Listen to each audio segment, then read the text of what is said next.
आजकल जानकारी इतनी ज्यादा है कि मतलब असरदार होना सच में मुश्किल लगता है ना? हाँ, बिल्कुल। बहुत से लोग देखती हूँ बाहर से तो कामयाब दिखते हैं, पर अंदर से शायद वो खालीपन या रिश्तों में खिंचाव सा महसूस करते हैं। सही कहा। एक वो सच्ची शांति और जुड़ाव की कमी सी लगती है कई बार। हाँ, और यही बात मतलब स्टीफन कोवी ने भी महसूस की थी।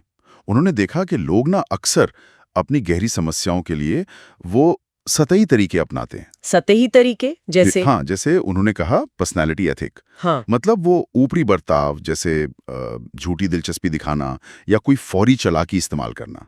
अच्छा, वो शॉर्टकट वाले तरीके। बिल्कुल। लेकिन ये लंबे समय में शायद ही काम करते हैं ना, क्योंकि लोग असलियत तो मतलब भांप ही लेते हैं। सही बात है।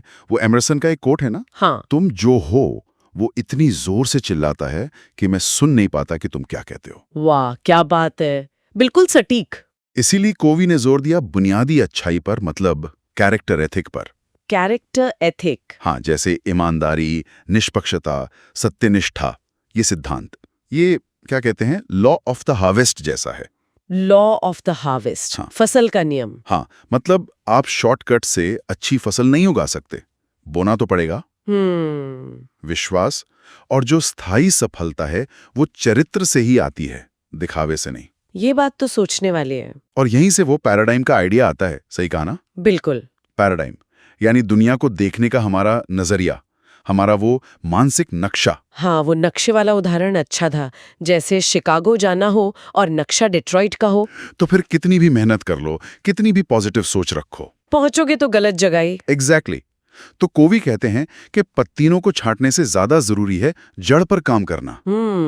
मतलब सतही व्यवहार बदलने की बजाय अपना नजरिया, अपना पैराडाइम बदलना। हाँ, उन्होंने अपने बेटे का उदाहरण दिया था ना, कि कैसे उन्हें अपना नजरिया बदलना पड़ा जब उन्हें एहसास हुआ कि वो उसे अपनी उम्मीदों से आंक रहे थे, उसकी असलियत नहीं समझ रहे थे। ये गहरा है। तो ये नजरिए, ये नक्शे, ये किसी ठोस चीज पर आधारित होने चाहिए, जैसे आपने कहा सिद्धांत। बिल्कुल।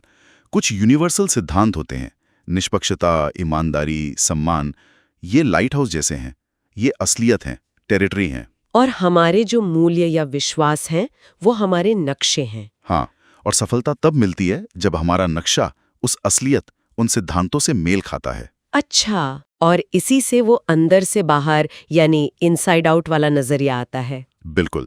सच्ची सफलता बाहर की तकनीकों से नहीं, अंदर के चरित्र से शुरू होती है। पहले व्यक्तिगत जीत, खुद पर महारत। हाँ, और फिर सार्वजनिक जीत, मतलब दूसरों के साथ अच्छे रिश्ते। पहले कैरेक्टर, फिर पर्सनालिटी। और इस सफर में आदतें बनाना जरूरी है। आदत मतलब सिर्फ कोई काम बार बार करना नहीं होता है ना? नहीं, कोवी के हिसाब से आदत 3 चीजों का मेल है। ज्ञान, क्या और क्यों करना है, कौशल, कैसे करना है, और इच्छा, उसे करने की चाहत। ज्ञान, कौशल और इच्छा। और ये आदतें हमें ले जाती हैं निर्भरता से स्वतंत्रता की तरफ, और फिर अन्योन्याश्रितता, मतलब इंटरडिपेंडेंस। इंटरडिपेंडेंस यानी हम मिलकर ज्यादा बेहतर कर सकते हैं। बिल्कुल। लेकिन इस पूरे सफर में एक संतुलन जरूरी है, जिसे कोवी कहते हैं पीपीसी बैलेंस। पीपीसी बैलेंस, हाँ, वो सोने का अंडा देने वाली हंस की कहानी। याद है? बिल्कुल। पी मतलब प्रोडक्शन यानी उत्पादन, वो सोने के अंडे। और पीसी? पीसी मतलब प्रोडक्शन कैपेबिलिटी, उत्पादन क्षमता, यानी वो हंस। अच्छा। अगर हम सिर्फ अंडों पी पर ध्यान दें और हंस पीसी का ख्याल न रखें तो क्या होगा? हंस बीमार हो जाएगी या मर जाएगी और अंडे मिलने बंद। सही। यही बात हमारी सेहत, हमारे रिश्तों, हमारी टीम, हमारी मशीनों, सब पर लागू होती है। पीसी को नजरअंदाज करना लंबे समय में नुकसान ही देता है। समझ गई। यानी नतीजे और नतीजों को पाने की क्षमता, दोनों का ध्यान रखना जरूरी है। हाँ, संतुलन। और शायद इस संतुलन की शुरुआत या पहली आदत खुद जिम्मेदारी लेने से होती है। बिल्कुल, यहीं से पहली आदत आती है। प्रोएक्टिव बने, बी प्रोएक्टिव।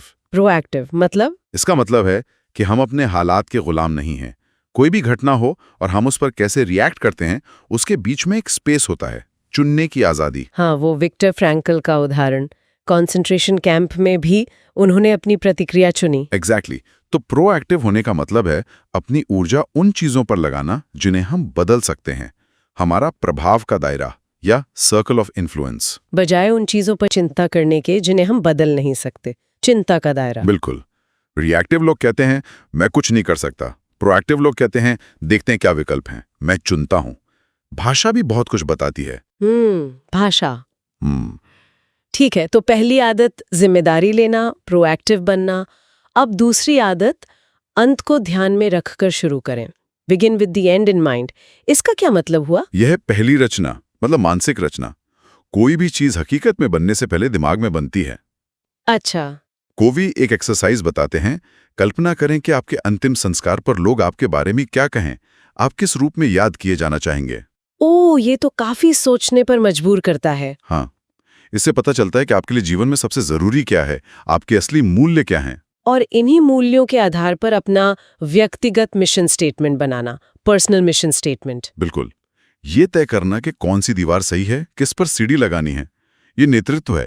सिर्फ तेजी से सीढ़ी चढ़ना प्रबंधन है, वो बाद में आता है। सही दीवार चुनना, लीडरशिप, फिर उस पर कुशलता से चढ़ना, मैनेजमेंट। हाँ, और जीवन सिद्धांतों पर आधारित होना चाहिए, सिद्धांत केंद्रित। ठीक है, और फिर तीसरी आदत, पहली चीजों को पहले रखें, पुट फर्स्ट थिंग्स फर्स्ट। ये दूसरी यानी भौतिक रचना हुई। सही काम। ये है व्यक्तिगत प्रबंधन, पर्सनल मैनेजमेंट। यहाँ वो टाइम मैनेजमेंट मैट्रिक्स बहुत काम का है। हाँ, वो 4 क्वाड्रेंट वाला। जरूरी बना महत्वपूर्ण। बिल्कुल। ज्यादातर लोग कहाँ फंसे रहते हैं? क्वाड्रेंट 1 जरूरी और महत्वपूर्ण, और क्वाड्रेंट 3 जरूरी पर महत्वपूर्ण नहीं। हाँ, जो चीजें चिल्लाती हैं उन पर ध्यान जाता है। पर कोवी कहते हैं कि असली असर आता है क्वाड्रेंट 2 से। क्वाड्रेंट 2 महत्वपूर्ण पर जरूरी नहीं। जैसे प्लानिंग करना, रिश्ते बनाना, नई चीजें सीखना, सेहत का ध्यान रखना, तैयारी करना। ये वो चीजें हैं जो जरूरी नहीं लगती पर लंबे समय में सबसे ज्यादा मायने रखती हैं। और इन्हें हम अक्सर टाल देते हैं। हाँ, क्योंकि ये तुरंत दबाव नहीं डालती। तो क्वाड्रेंट 2 के लिए वक्त निकालने के लिए अक्सर क्वाड्रेंट 3 और 4 के कामों को ना कहना सीखना पड़ता है। ना कहना सीखना, ये भी एक कला है। बिल्कुल। और यहीं पर वो स्टुअर्डशिप डेलीगेशन भी आता है। Stewardship delegation. हाँ, मतलब जब काम किसी और को सौंपें तो उन्हें नतीजों की जिम्मेदारी दें कि क्या चाहिए। हर कदम पर ना बताएं कि कैसे करना है।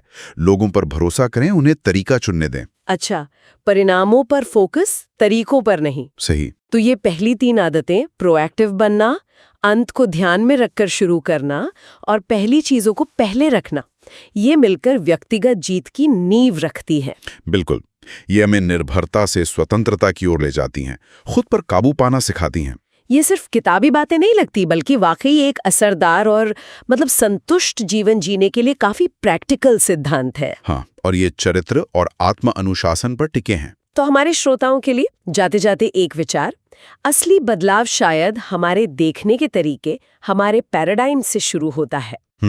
तो आज जिन सिद्धांतों या आदतों पर हमने बात की, उनके आधार पर अपने प्रभाव के दायरे में ऐसा कौन सा एक छोटा सा प्रोएक्टिव कदम उठाया जा सकता है आज ही, जिससे वो अपनी प्रगति का एक सकारात्मक चक्र शुरू कर सके। हाँ, क्योंकि ये एक लगातार चलने वाली यात्रा है। बिल्कुल, एक सतत यात्रा।